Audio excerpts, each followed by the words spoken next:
Bismillahirrahmanirrahim. Ayo hidup yang indah, hidup yang baik. Hidup yang baik, hidup yang indah. Dalam ibadah, kita dalam urusan ibadah sholat. Ibadah sholat itu, ternyata kalau kita cermati, penekanannya memang ibadah sholat adalah seolah-olah adalah memang ibadah kita dengan Allah. Lihat dalam mengadakan sholat pun kita tidak boleh toleh-toleh. Lurus kita menghadap ke kiblat. Lillahi ta'ala. Seolah-olah begitu. Akan tapi ternyata di dalam bacaan di dalam sholat adalah bagaimana urusan kita dengan sesama manusia. Memang dimulai dengan takbir Allahu Akbar, mengagungkan Allah. Mengagungkan Allah, membaca surat Al-Fatihah dan seterusnya. Sebab yang wajib dibaca di dalam sholat ini kalau fikihnya itu cuma 5. Kalau anda melakukan sholat yang wajib anda baca cuma 5. Yang pertama adalah takbiratul ihram Allahu Akbar. Yang kedua baca surat Al-Fatihah bagi yang hafal. Yang nggak hafal boleh diganti. Yang ketiga membaca tasyahud akhir. At-tahiyatul mubarakatuh salatu thayyibatullah. Kemudian setelah itu mengucapkan salam kepada baginda Nabi, kemudian assalamualaikum. Coba kalau kita cermati, yang pertama adalah takbiratul ihram Allahu Akbar, membaca surat Al-Fatihah. Membaca surat Al-Fatihah untuk serius dan menghambakan diri kepada Allah. Di situ diajari bagaimana kita beribadah. Iyyaka na'budu wa iyyaka nasta'in. Kita iyyaka na'budu, ya Allah kepadamu lah kami mengabdi, beribadah. Tapi ketahuilah, seseorang tidak akan bisa berderba 1.000 rupiah kecuali diberi pertolongan oleh Allah. Tidak ada orang bisa sujud kecuali diberi pertolongan oleh Allah. Tidak ada orang bisa hadir ke tempat ini kecuali pertolongan Allah. Tidak orang bisa haji dan umrah kecuali diberi pertolongan oleh Allah. Ibadah itu pilihan Allah. Maka karena ibadah pilihan, maka wa iyyaka nasta'in, hanya kepadamu lah kami mohon pertolongan agar kami bisa sujud, bisa ibadah dan seterusnya. Sampai ihdinas siratal mustaqim terus. Ternyata di pungkasannya tasyahud, bahkan inti daripada sholat itu terinti. Kalau sholat itu, ini bulan Rajab, kita mulai Rajab, biasanya orang sudah mulai membicarakan tentang Isra Mi'raj dan sebagainya. Ya, Isra Mi'raj mendapatkan hadiah baginda Nabi, hadiah namanya sholat. Namanya sholat. Dan saripatilah intinya, dalam inti sholat itu adalah gambaran Isra Mi'raj. Isra Mi'raj adalah di saat Allah Subhanahu wa taala mengajak bicara langsung dengan Nabi Muhammad. Dengan cara yang Allah tahu. Diajak bicara langsung baginda Nabi oleh Allah Subhanahu wa taala. Dan ternyata kisah indah baginda Nabi dengan Allah harus didasarkan oleh seorang hamba. Sehingga di dalam sholat itu adalah gambaran bagaimana rasanya kita bermukhatabah, kita langsung ngobrol dengan Allah. Maka di situ kita mengatakan at-tahiyat.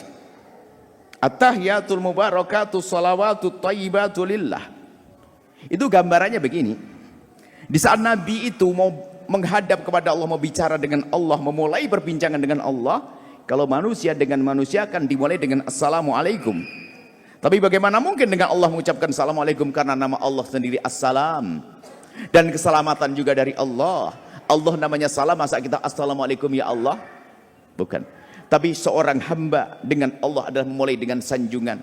Maka Nabi di saat mulai menghadap kepada Allah, memulai dengan memberikan sanjungan. At-tahiyatul. At-tahiyat artinya salam. Al-mubarakatuh, yang penuh berkah. At-thayyibatu, yang bagus. Itu lillahi, hanya milik Allah. Jadi gambarannya, jadi kalau kita terjemahkan dalam bahasa dialog, maka at-tahiyat, tasyahud itu adalah dialognya seorang hamba. Kisah dialognya seorang hamba yang bernama Nabi Muhammad dengan Allah. Dan kita harus merasakan, jadi waktu Nabi bersalam kepada Allah, at-tahiyatul mubarakatuh salawatut thayyibatullah, gambarannya salamnya Nabi Muhammad kepada Allah. Yang kemudian oleh Allah dijawab dengan assalamu alayka ayyuhan nabiyyu wa rahmatullahi wa barakatuh. Dibalas salam sejahtera untukmu ayyuhan nabiyyu, wahai nabi. dan rahmat Allah semoga terimpahkan kepadamu, maka seketika itu juga Nabi Muhammad menjadi manusia yang paling selamat di dunia dan di akhirat. Itu di dalam sholat gambarannya. Kemudian setelah itu lihat, setelah itu baca sholat pada Nabi. Kemudian di dalam at-tahiyatul mubarakatuh salatu thayyibatullah ini pentingnya, padahal kita sholat ini urusan kita dengan Allah. Ternyata enggak cukup orang itu baik kepada Allah, maka jangan hanya sibuk ngurusi ibadahmu, sujud, rukuk, sholat, puasa Senin Kemis, puasa Daud. Tapi urusanmu dengan Nabi Muhammad harus benar.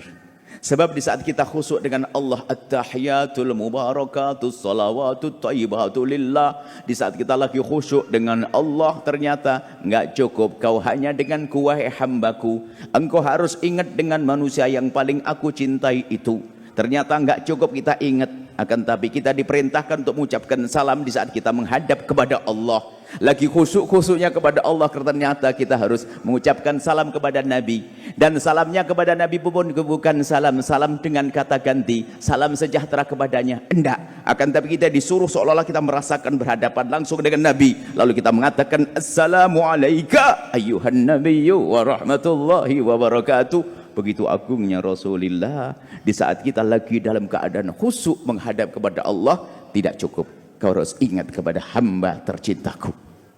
Kisah Isra Mi'raj kan di situ. Ternyata setelah orang kenal Allah dan kenal Rasulullah, belum cukup. Bagaimana yang belum kenal Allah dan Rasulullah? Sangat kurang. Yang sudah kenal Allah dan Nabi Muhammad tidak cukup. Tanda kenalmu kepada Allah dan Nabi Muhammad dengan benar, lanjutkan sholatmu, lanjutkan tahiyatmu. Setelah assalamu alayka ayyuhan nabiyyu wa rahmatullahi wa barakatuh, ternyata kita harus ingat dengan tetangga kita, dengan pasangan kita, dengan orang tua kita.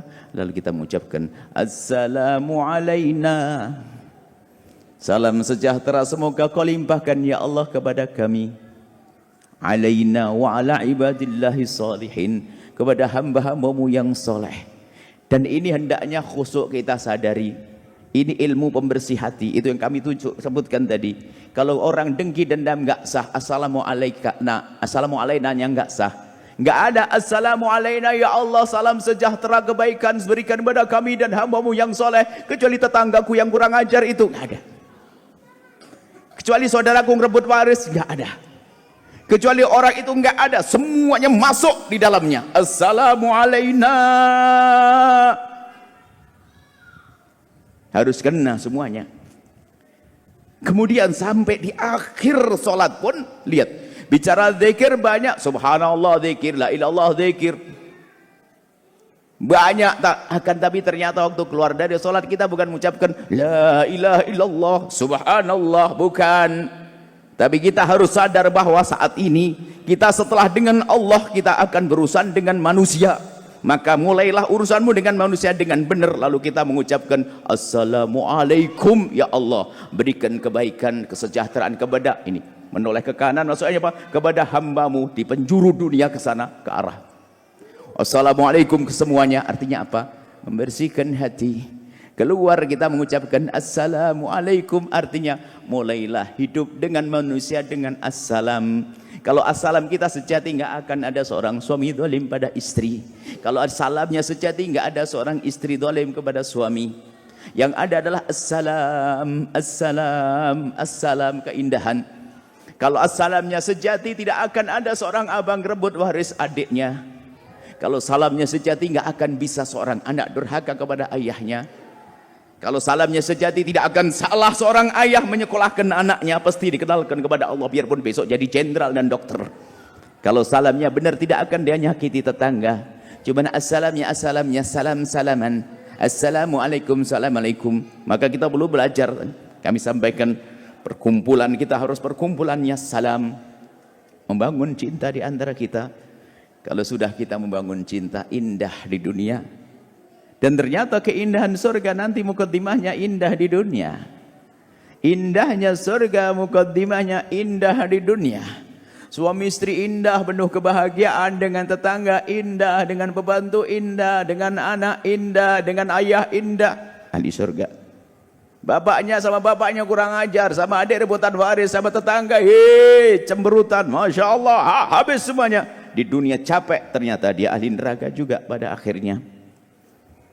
Sehingga ilmu yang harus kita hadirkan saat ini adalah ilmu damai, ilmu ketenangan hati, ilmu membersihkan hati, membersihkan dengki, benci, dendam, ilmu cinta, ilmu kasih sayang. Kita mulai dari mana? Dari rumah kita. Memang assalamualaikum wa ala ibadillahi sholihin, salam ini luas kepada semua yang penghuni semesta ini. Akan tapi harus ada yang kita spesialkan. Assalamualaikum ya Allah. Salam sejahtera untuk kami adalah istriku ya Allah. Kenapa aku sering marah kepada istriku tanpa sebab? Kenapa aku sering marah kepada suamiku? Kalau aku ngomong sama orang bisa lembut, tapi giliran sama suami kenapa harus ngegas? Sadar ibu. Ada apa?